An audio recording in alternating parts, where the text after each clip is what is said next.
Okay, so let's get started. We're going to be taking a look at our VCT scheduling once again in this training module. The last training tutorial, we looked at our VCT schedule, just understanding the overview, the basics of what goes on within the engine control module and the operation of the variable cam. This tutorial, we're going to take a look at our VCM scanner and take a look at some data logs so we can review some data and understand a little bit further what's going on. The scanner software is essentially going to tell us exactly what the engine is doing, what VCT schedule mode we're in, and what we can expect for mapped points. So it's very, very important that we keep track of this because this drives essentially the entire engine control module operation. What we're going to do right now is first open up a file in our VCM editor. Then we're going to go in and take a look at some data logs in our VCM scanner. And I also have open here for this training module our Excel spreadsheet calculator. We talked about that in the last training module. This allows us to expose what's going on in the distance tables and the map points. And it puts them into three-dimensional tables that allows us to essentially see exactly what's going on within the schedule modes. Okay, so first thing I want to do here is quickly just jump in to taking a look at a stock file. Let's go to File, Open. Let's move to Desktop. Let's go to our Gen 3 course folder, sample calibration files, and let's grab that same file we were looking at in our last training modules, 2019 Mustang GT stock. Let's go ahead and open this up. So if we pop into Engine and we go from General here to Airflow and then from Airflow into Variable Camshaft tab, this houses everything that we need to take a look at for the VCT scheduling. We know in that last training module, just to quickly go over things, we have several different modes that the engine can run in. That's going to be emissions reduction. We can see there's going to be optimal stability. There's going to be best fuel economy. There's going to be best drivability and optimal power.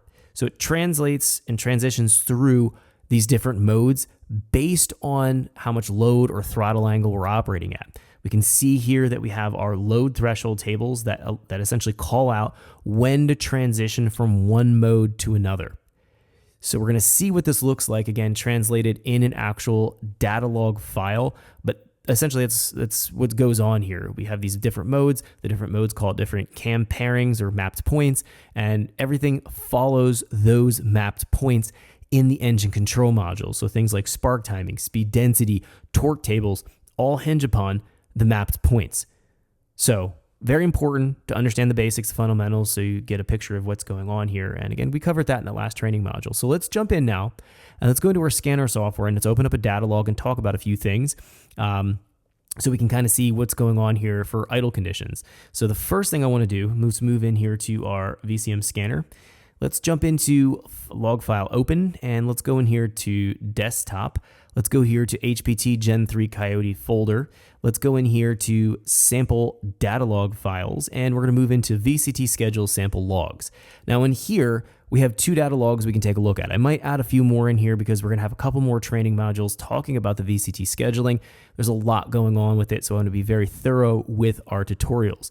What we're going to do right now is open up this cold start emissions reduction warm idle stability log. We click on this and we click open. That's going to allow us to open things up and take a look at what's going on.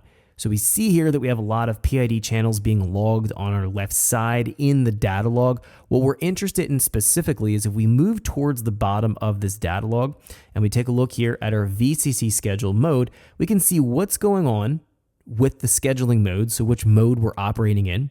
We can see then, if we look towards the bottom, what the desired cam angles are going to be for intake and exhaust, and then what the actual cam angles are operating at for intake and exhaust. So we can see all that information right here.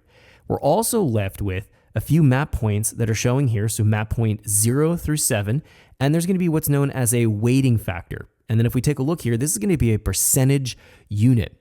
This is telling us how much it's actually riding on, or the weighting percentage factor on a particular map point. So depending on what the cams are actually operating at, we might be sharing a couple different map points depending on where it's at in its travel of movement. Now there's a lot more to this, but the weighting percent is something that we do need to keep an eye on. It'll tell us essentially if we're operating mostly at a map point or sharing between various map points, because it does constant blending. The entire VCT scheduling is based around what's known as our HDFX, or high degree of freedom of execution. This is going to be essentially probability and statistics. So we're going to get into how it's able to translate the various different cam pairings and the movement of the map points into blend lines or trending between an XY plot. It might sound very confusing, and it is a little bit. We'll try to cover that in the next few tutorials. So for right now, we can understand that we are going to have a percentage blend. If it's 100%, that means it's riding on a particular mapped waypoint. If it's going to be blending between a couple map points, you may find that it's going to be sharing and blending between different map points. So if you're looking at spark timing, for example, it might be blending across 3 or 4 different tables. It's going to be averaging and blending what the spark timing is at a particular cell or operating point. So again, a little bit confusing. Let's break this down, try to be simplistic with this for this training module. So the first thing I want to do is take a look at the actual data. We know we can go into our chart versus time here and scan across, and we can see in our PID channels here what's going on in the data log. I do want to mention that the layout that I'm operating with here, so the table overlay and the chart versus time, if we go up here to our folder, so open layout, I am using the Gen 3 Coyote main layout option found in the training course folder. So if you want to have what's I have on my screen here and essentially match what I'm doing, you definitely want to select that. Okay, so what we're going to do right now is just use our cursor and just kind of scan through the... Thanks for checking out our teaser clip. If you want to see the rest of this video and more than 500 hours of current EFI training we have to offer, make sure you click right here.